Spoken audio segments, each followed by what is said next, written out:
Offline Now, Rethinking Digital Balance Without Shame or Rules, featuring Eli Singer. In this episode of the Talking Addiction Recovery podcast, we sit down with Eli Singer, author of Offline Now, a practical guide to healthy digital balance, to explore how our relationships with screens, social media, and technology impact mental health, recovery, and everyday life. Drawing from decades of experience in digital culture and coaching individuals with ADHD, Eli shares a compassionate, non-judgmental approach to digital balance that moves beyond willpower, shame, or rigid screen time rules. The conversation dives into Eli's four-quadrant matrix framework: ready, overwhelmed, stuck, and unconcerned, and how this model can help clinicians, families, and individuals better understand digital habits without labeling or blaming. We also discuss how conversations about screen use can be integrated into clinical assessments, why setbacks should be viewed as learning opportunities, and what emerging technologies like AI may mean for future relationships with devices and digital companionship. This episode offers practical insight for clinicians, people in recovery, educators, parents, and anyone trying to build a healthier relationship with technology. This is Talking Addiction and Recovery, the podcast talking, you guessed it, all about addiction and recovery. Join your host, licensed professional counselor Andrew J. Schreier, as he and his guests break down recovery topics with raw honesty, delving into niche conversations around the topics of substance abuse, mental health, and gambling. We intend to meet individuals where they are on their own personal journey of recovery, with dignity, respect, and compassion. We'll do more than talk addiction and recovery. We'll explore it. We're glad you joined us. Here with today's episode, your host, Andrew Schreier.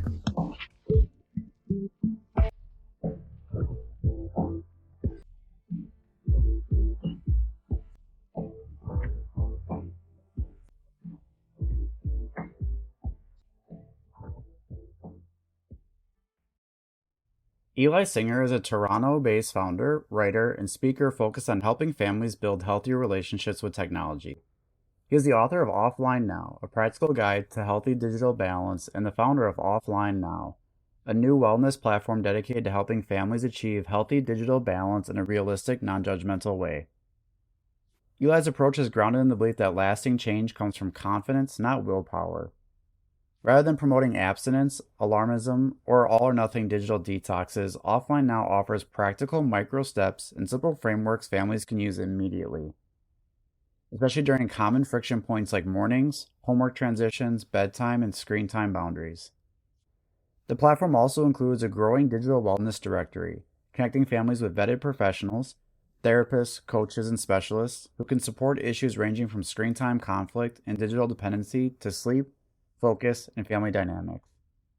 Before launching Online Now, Eli built a career at the intersection of behavior, media, and modern culture. He founded one of Canada's early social media agencies and worked with leading brands and institutions, giving him a front row seat to how technology and design influence the attention economy, habit formation, and everyday well-being. His work has been featured in Harvard Business Review. You can learn more about Eli in the podcast notes. Before we get into today's episode, if you're a licensed or behavioral health professional, I want to make sure you know something that could save you time, money, and maybe even a PTO day. Talking Addiction Recovery is now an approved continuing education provider through IPGGC, NASW Wisconsin Chapter, and NADAC, meaning you can earn CEUs just by listening to select podcast episodes and completing a short post-test. No conference, no webinar registration, no membership, no paid platform. Just the content you're already consuming, working for your professional development. Head over to www.andrewjschreier.com for everything you need. All right, let's get into today's episode. On this episode of Talking Addiction and Recovery podcast, we want to welcome Eli Singer. Thanks for being here. So happy to be here. Thanks, Andrew. And we are going to dive into your book, Offline Now, a practical guide to healthy digital balance. I think this is going to be a really great topic. We haven't really had too much of this on the podcast, even though I think a lot of people are going to relate to it. I mean, how can you not when it comes to digital things? But before we do, can you just give a little bit of a background about yourself to the listeners? Sure. Live in Toronto, Canada. I guess, I don't know, maybe this is my second or third career, but early days, I built one of North America's first social media agencies and, kind of witnessed that community building, early days of the social web turned into attention harvesting, and really kind of saw that from the inside. After I got out of that agency business, trained as a coach with a focus on ADHD. I work with leaders on mindset shift, and I just have always been excited about this territory. And when these ideas came to me around the assessment and the content that I guess we're going to be talking about a year ago, I just figured let's just build something and share it with the world. So I like to be outdoors and I like to chop wood and canoe. I'm a good Canadian boy. That's great. Thanks for sharing that. And have you always had an interest in digital or technology? Has that always been Yeah. there? I mean, I was really into computers when I was like a kid, right? Like they were fun, right? You could take them apart and you could like use these discs and they had sounds and games. And so I was totally into that. And so I studied English, philosophy, and business school. And I guess I graduated and got my internship with this guy, Don Tapscott, during like we were examining strategically what is this thing called the internet? How is it going to transform business, society, and culture? And I kind of was a someone that took that lens into advertising during the growth of the social web. Like, how are we building brands that create community as opposed to, you know, in a democratized media environment? And as I ran that business, I realized that even though we were working for Google, we were working for global corporations, but I didn't like to use the platforms myself. I had an early blog, it was hacked a few times, but I just didn't like being a public person. I didn't like how the social web made me feel. Early days of starting my business, I was seeing people that I guess would have been competitors or other people in my industry, like on Foursquare, like checking in with clients. And I was like sitting there trying to make something happen at my desk, feeling terrible about myself. So I just kind of said, I can do this for others and I can support them strategically, but I'm not going to do it for myself. And then as the kids started to grow up, I started to see how their media landscape changed. And obviously the web and Facebook, went from being a place to talk to your friends and like poke old friends that you hadn't seen in a long time to just being an omnipresent doom scroll.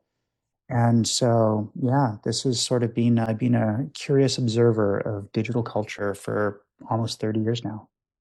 And your book is really important. I think it's offline now, a practical guide to healthy digital balance. I'll say the back of the book actually caught my attention before Hmm. I even started reading it because the first sentence on the back is this is more than a book. It's a platform for everyone looking to build a healthier relationship with screens.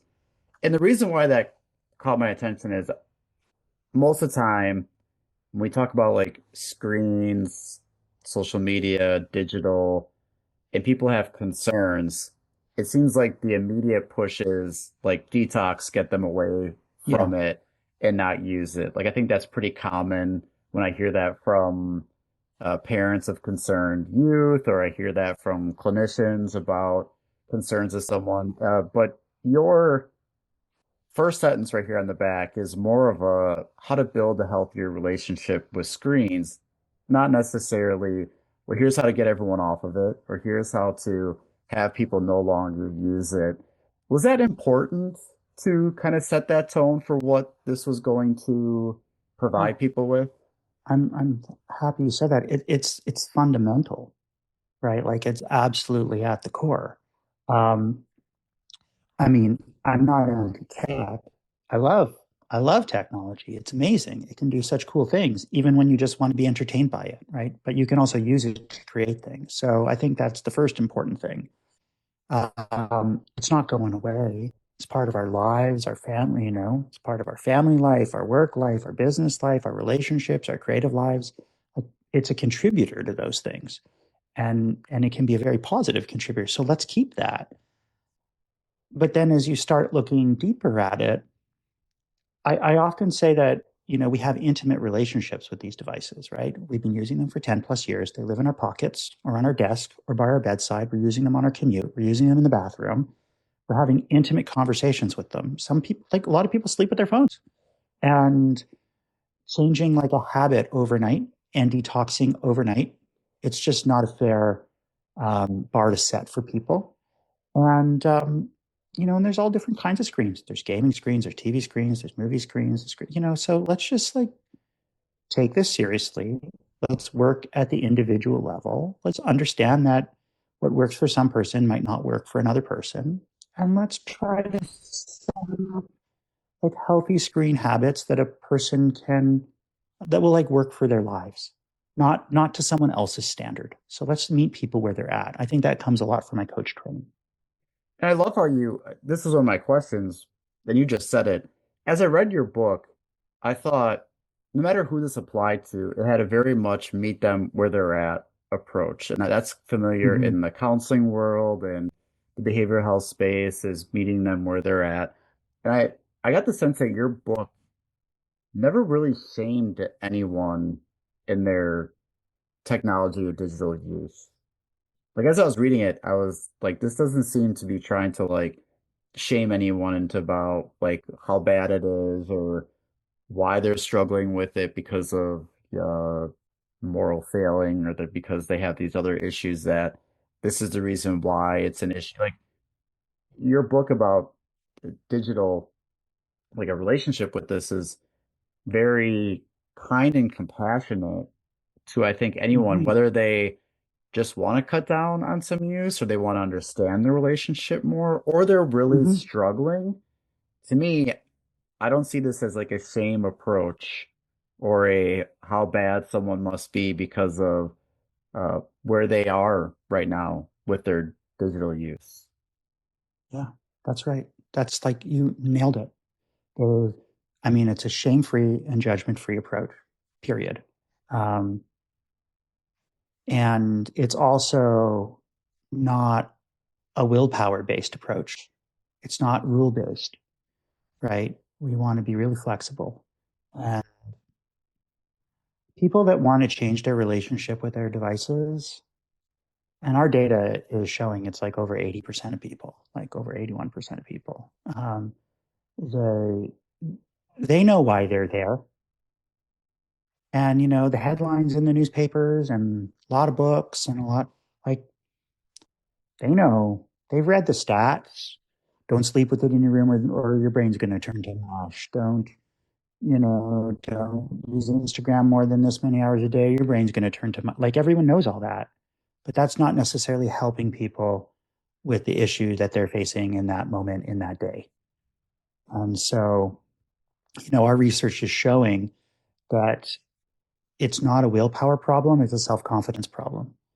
And the way you build confidence is meeting people where they're at and setting the bar nice and low so that they can be successful on those first few attempts and then moving them on their path. So this is really the book is designed to be the most gentle start for someone, even someone who's like has advanced digital hygiene. This book will work for them too. But for people that are struggling, I think it works really well.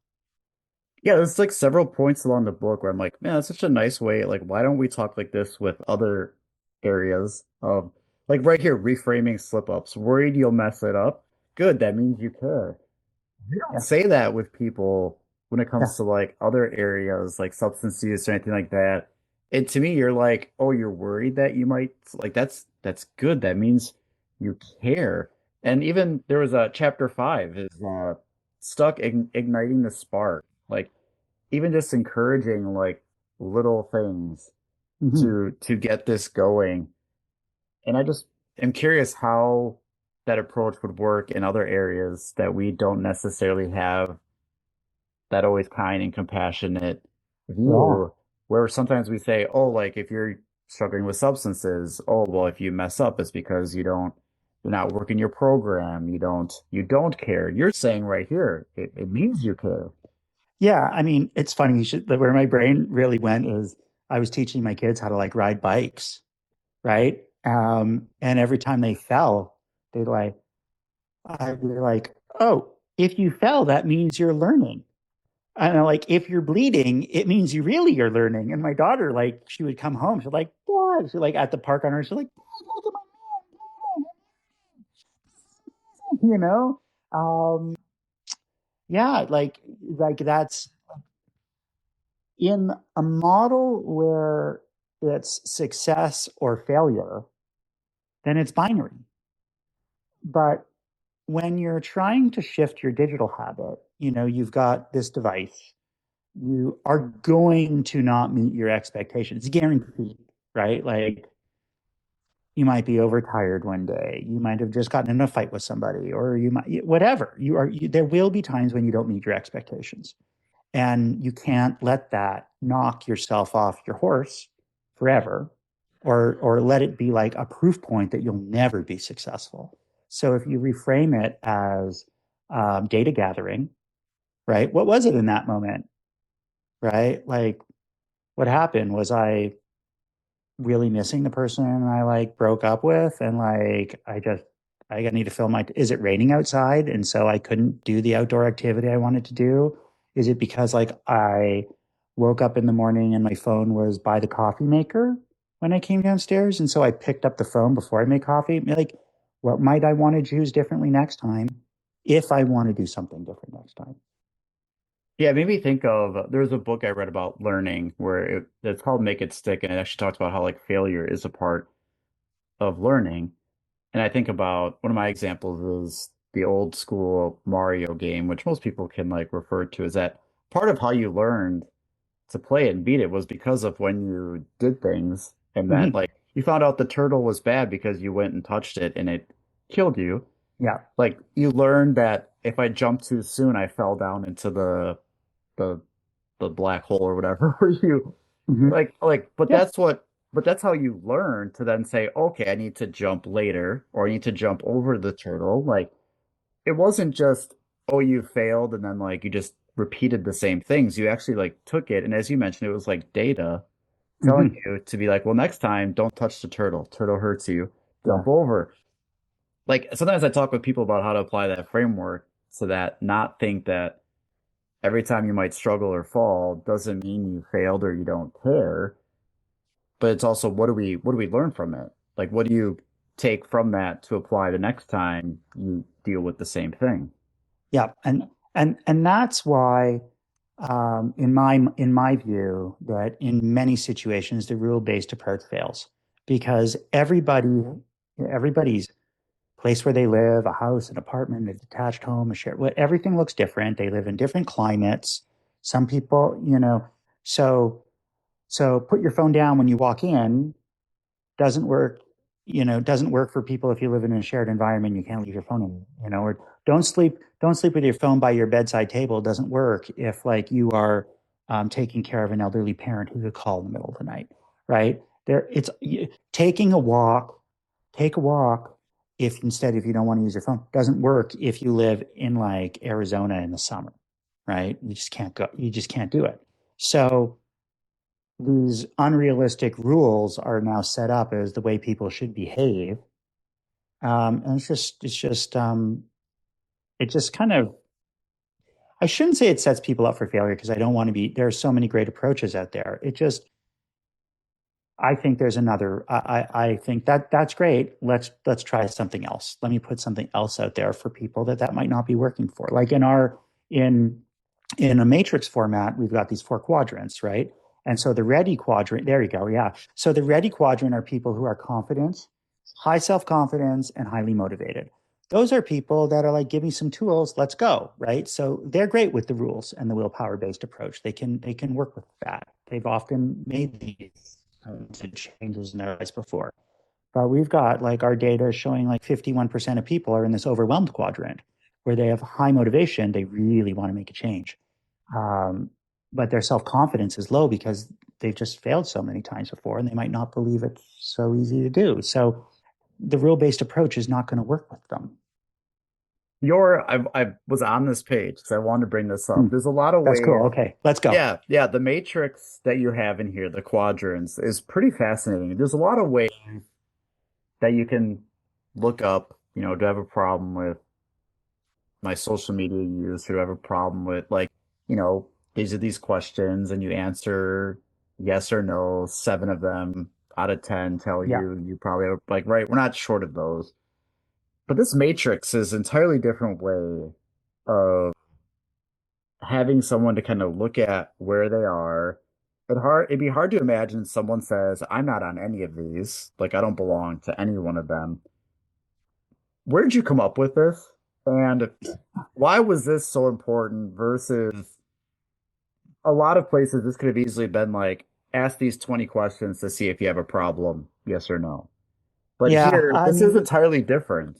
yeah, thanks. Right out of university, after after the first dot-com bust, I ended up working with Alex Lowy and Phil Hood. I was a lead researcher on a book called The Power of the Two by Two Matrix. A two by two matrix is a established decision-making framework supported by Hegelian dialectics. We created 8 archetypes like head versus heart, risk versus reward. And then we looked at over 52 different matrices for strategic, personal, and organizational decision making. Eisenhower matrix, um, the Stephen Covey's, urgency importance matrix, all that kind of stuff. So I was like programmed at a young age to two by two thinking. And I'm also a systems thinker. And I was looking to build a coaching practice around supporting people with screens. And so I wanted to have an assessment. And I'd made many different kinds of assessments. And then I just the less questions you ask, the more greater likelihood someone's going to complete it. And so I tried to think, what is the absolute lowest bar to generate some insight? And this is what I came up with. And I wanted to make it fun. And I have to tell you, like, I've spoken with a lot of like tech gurus, at like Matrix, and they've said to me, like, wow, I'm overwhelmed. I didn't know what that feeling was, but now I do. And I think the most interesting thing that I've learned from what this does is we don't have a vocabulary for how people talk about their feelings or around their devices or relationship with their devices. And so everyone's just like, hell, like, oh, detox, right? But it doesn't give you necessarily help you like name it or give you a starting place for, okay, where do I go next? So what the matrix does is drops you into one of 4 types: ready, overwhelmed, stuck, and unconcerned. And then you can immediately, so you would, I would ask people these 2 questions, tell them their quadrant. And then, as part of my method, I know I'm speaking both to practitioners here and everyday listeners, but a practitioner would ask 2 questions in a session or an interview or, oh, so, well, according to this assessment, you're overwhelmed. Do you feel overwhelmed? What does it feel like to be overwhelmed? How are you overwhelmed? And so it gives someone like voice to it. It says you're ready. Are you feeling ready? Are you stuck? Are you feeling stuck? It allows for some shared language in entering the conversation, and it also like it just takes that like, oh, my phone's making my video games are making me crazy. It like gives it into something you can talk about it, and once you can name it, you can start working on it. I also get the sense you can use this that would go well with like a lot of age ranges from like Hmm. really young to like even older, that like this approach is pretty comprehensible or to be able to use Yeah. with a wide range as well because we do know like young kids are using phones too. But I feel like this would be a way that can be used with pretty much, you know, any age population, which is not always the same. Sometimes we have tools that work for like certain individuals, but then they don't really work well with another one because it's Yeah. just like sometimes you give this to a kid and they'd be like, "What does this mean?" And it's like, "Oh yeah, Yeah. that's like a adult term. Like you don't know that. Let me explain it to you." But also like the pictures, also like just the faces are ones that Hmm. people can connect with and relate to as far as like how they're doing. So I was super impressed to see that's sort of a way to like assess and meet someone. But also, once again, I don't think it draws shame because how many of us can relate to feeling overwhelmed about something or Hmm. stuck about For something sure. or, versus, well, you're problematic or you're Yeah. addicted Correct. or something like that. So to me, this was also another way that your book showed meeting people where they're at without shame or judgment, or even trying to put them into like a category, really, like, oh, this is where you're going to be, like this is where you are now, meeting you where you're at, Yeah. but that can also change. Yep. Yes. That, I mean, you're into, like, I'm really pleased to hear how well you connected with this content because I'm not a clinician by trade, right? And I'm trying to kind of marry up various aspects of what I know with what other people know. So, like offline now, we have this book, we have this assessment, we have resources and content, but we're also building the world's largest directory of therapists, coaches, and social workers, as well as like all kinds of specialists who can list, and then people can go find people, to get more support in this area. Because what we're finding is what the matrix does, and this assessment and this book and this approach is a fabulous door opener for our conversation. It's universal in many ways. But then as soon as someone wants to take their habits, their phone habits seriously, it gets incredibly complex immediately, right? So a 55-year-old executive, an 18-year-old like student, a young professional couple, or, a new parent, they're all going to experience overwhelmed in different ways. Some of them might need some coaching or executive function coaching, or maybe ADHD coaching. Some might be about work-life balance coaching. Some might be relationship stress. Some might be related to OCD, anxiety, or body image, or like eating disorders, right? There are some real clinical issues because sometimes it's really about the phone, and sometimes it's about what the phone is covered. It is like, masking. And so, and we're working on, we're shortly going to be releasing a continuing education course around the matrix. But basically, we want, our thinking is that people can use this at the front end just to establish a relationship and initiate the conversation. But then as soon as that conversation starts, like, you can jettison, and it's done its job. Like, it's initiated the conversation. Now use all your other methodologies and training of what's relevant for the individual that's sitting across from you. And the data and the research is showing that it's the human empathy that's really crucial. So the human to human support is what's needed, especially at the start of this journey. Like, an AI coach isn't going to do it for you, we don't think. Do you think it's important to ask people, I'll give some examples Mm, about their like overall digital use? And here's where I'm coming with this mm, because, I'm a clinician. I see someone for an assessment. I get like a lovely hour to figure out everything going on. So, we got to ask things about like mental health, substance use, family background, all this type of stuff. Sometimes we know what they're coming in with. They might say, "Hey, I'm here because I'm struggling with alcohol, and that's mhm, why I'm seeing you." Do you think it should be more standard in settings, whether it's like medical settings, counseling, therapy? I know my doctor's asking me more questions every time I see him now. It used to be mostly the health stuff, but now it's like, are you depressed? Are you anxious? Are you, mm. do you drink this? Do you think it's important knowing how much our lives are, our relationship with digital stuff, that we should just be asking more about these things to people? Or should we do we wait until someone brings it up as an issue? I think there's like this, what kind of balance do we try to strike there? This is That really interesting. I can't say that. So obviously, like, I'm not a clinician, I'm sharing my own point of view here. There are certainly some behaviors online that are more risky than others. Um, like gambling, let's say, but also compulsive shopping behavior, like those kinds of compulsive behaviors. Um, there are also certain times of day that can be harmful, like late at night before sleep.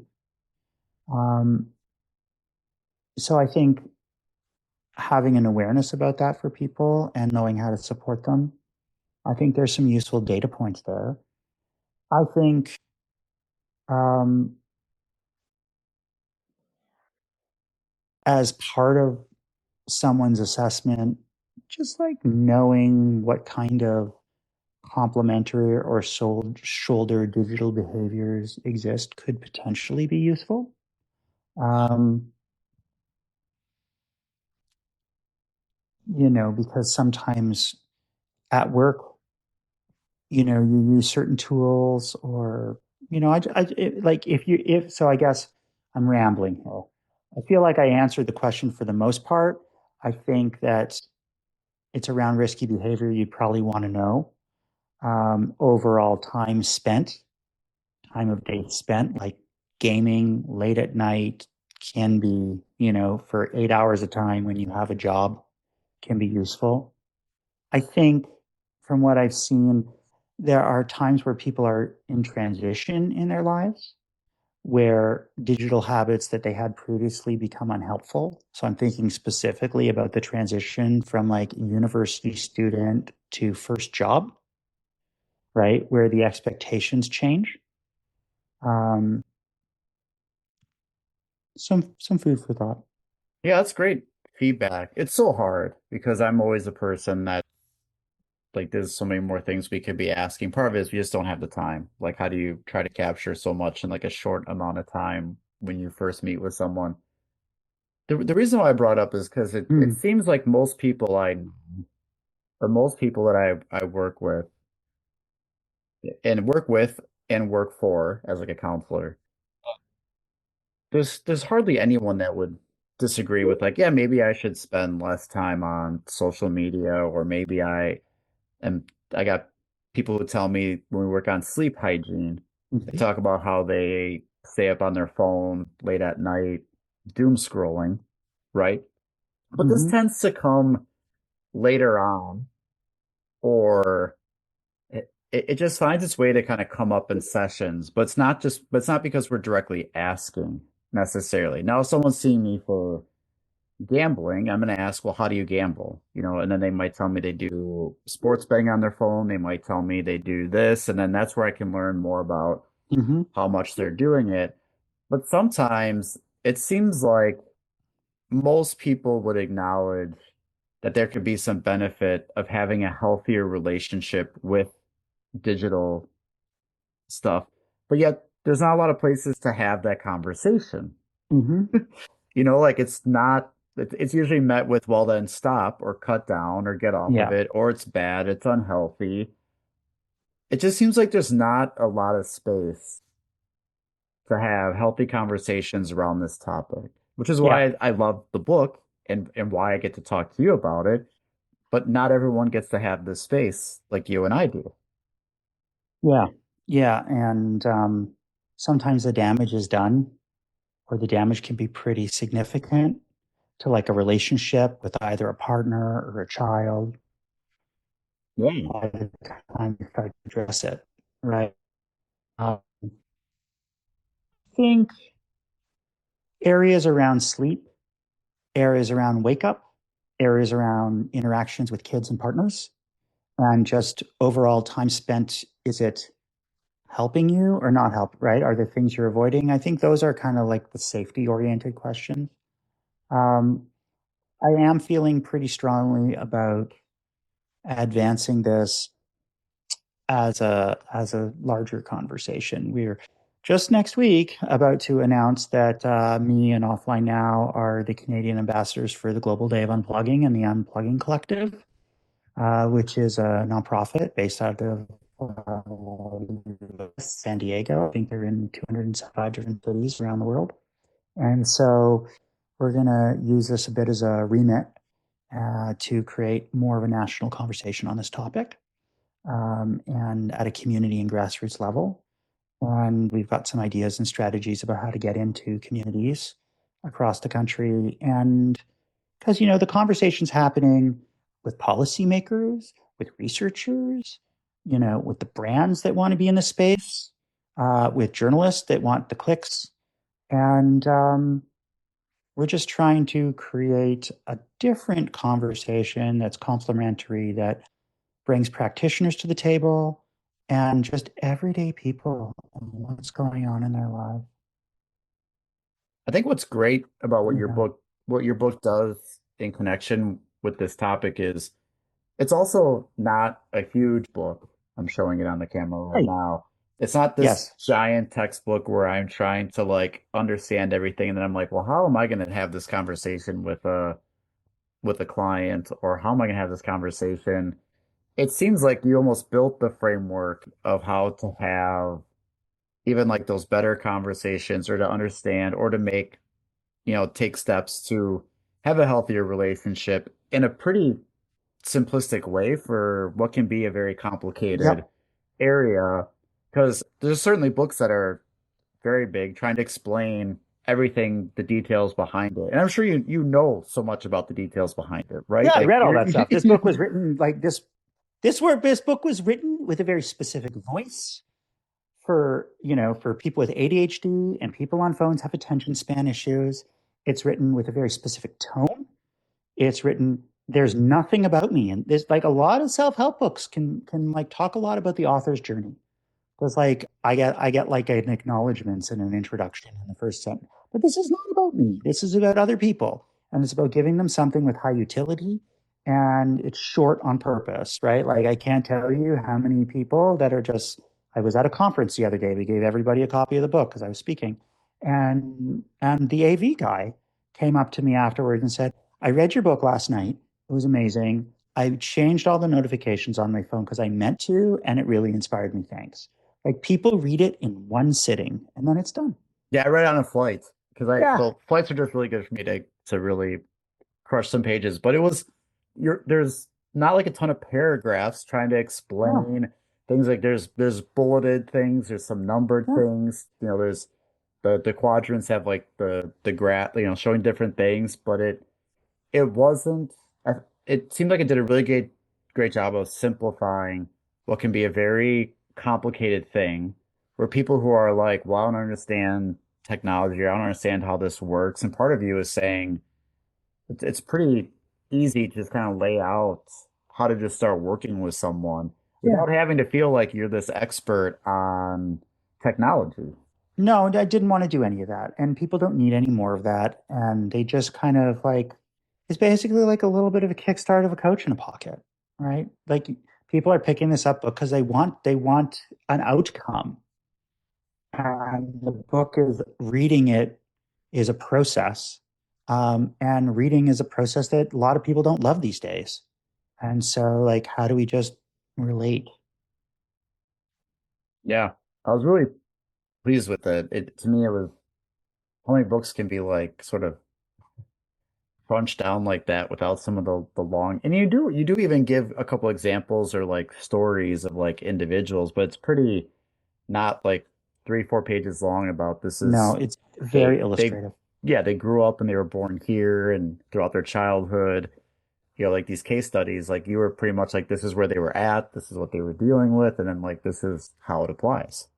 So I sometimes I think people, I don't know if it's the consumer part of us where it seems like the more pages means it was like worth it. But to me, I see some books that are smaller and I'm like, this is pretty straight to the point. It's very practical where I can also find things quicker.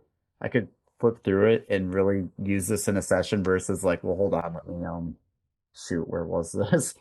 So it seemed very practical to take in the info and even more so to apply it then when you're working with somebody.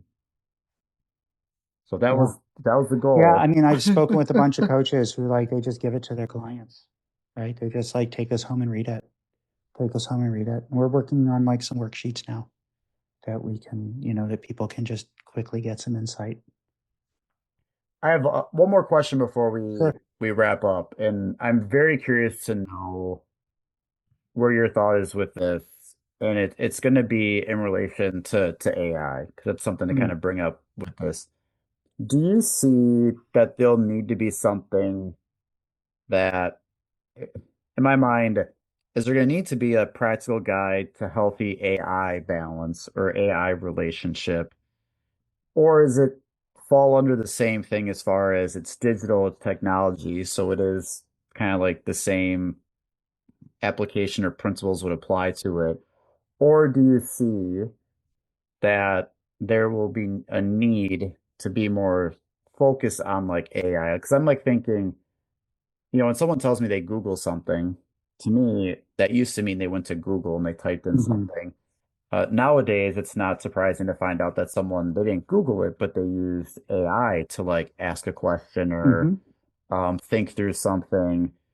So, any thoughts on that? Do you see like there will be a need to sort of look at what is a healthy relationship with AI and this balance with it? Or do you see it would basically be like the same approach as what you already have?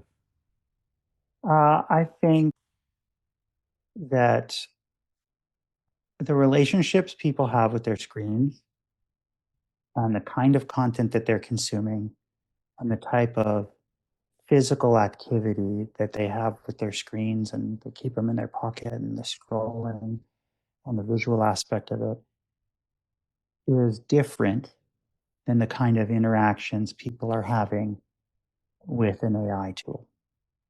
Um, because you can communicate in natural language. You can speak, it can speak back to you. It can be conversational, like in a way that an Instagram, experience is not conversational. It doesn't, that algorithm knows a lot about you and will use that smart to show you things, but it's not going to become a confidant and like earn your trust and call you by your name the way an AI will. And there are techniques being used of how, just like algorithm feeds were designed for engagement, and you get more engagement by using polarized content that allowed them to sell more ads.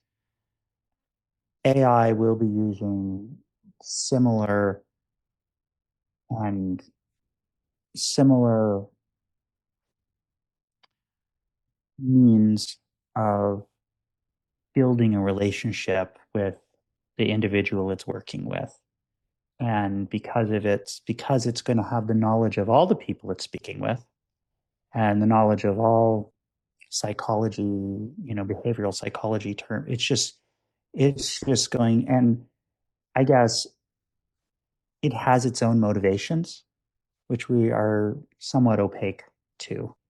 And soon um, AI advertising will be coming out as well. So I think that there are going to be a lot of people that get lost in those relationships, and they're going to need some real helpful support that is probably much more advanced than what I've produced.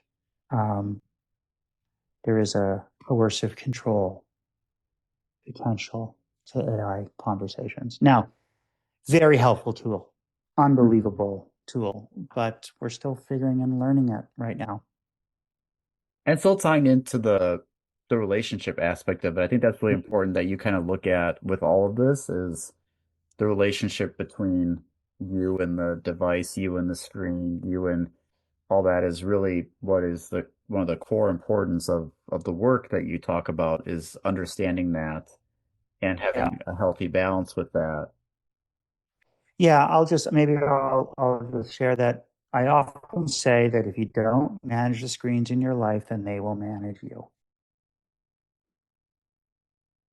That's it's a pretty clear reminder and importance of that for sure. Mhm. That's a great takeaway. All right, so this conversation's been great. I really appreciate it. What would your final thoughts or takeaways for listeners based on the conversation we had, or even just what you have going on? What's something you'd like to leave them with? Sure. Well, for anybody that's out there that's looking for support or insight, you're welcome to come to Offline Now. It's offline.now is the URL. Find your find a clinician, find some support, find some articles. If you are a clinician working in the space or a coach or a therapist, please come create a free profile on the site. And next week is Toronto Tech Week. There's over 500 events. We're doing an event focused on digital balance. We've got seven clinicians coming out. If you're in the Toronto area, come to Screen Life, Managing Your Relationship with Screens. We'd love to have you. It's free.